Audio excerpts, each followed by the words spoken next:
There is something even more crazy about this story that John does. John goes as far as changing the day Jesus died for theological reasons. So in the story that Mark tells, and also Matthew and Luke, Jesus has his Passover meal in the upper room with the 12 disciples, a very famous story. After finishing the Passover meal, he goes to Gethsemane, gets arrested, spends the night in a sort of jail, then goes to Pontius Pilate early in the morning, who later condemns Jesus to death.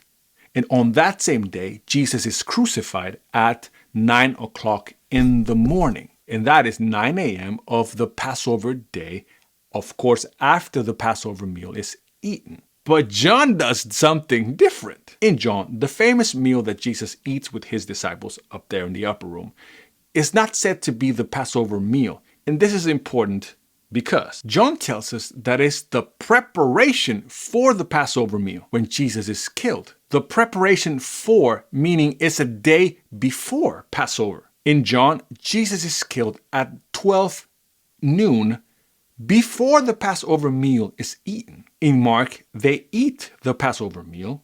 In John, Jesus is dead before anybody can eat the Passover meal. So why would John do that? Well, the deal is that the Passover meal is a remembering of a time of salvation when God took Israel out of Egypt and started the Exodus story. And this was celebrated every year by sacrificing a lamb. In the temple, the priest would sacrifice the lamb and the people would take the lamb home in order to eat it at their Passover meal. And this is why John has Jesus die one day before the Passover meal. Because, and this is it, Jesus is killed when the Passover lamb is killed. And this is interesting because John is the only gospel where Jesus is called the Lamb of God. And so John has Jesus died exactly when the lambs are killed to sort of show that Jesus is indeed the Lamb of God. And he does this again by changing the historical data.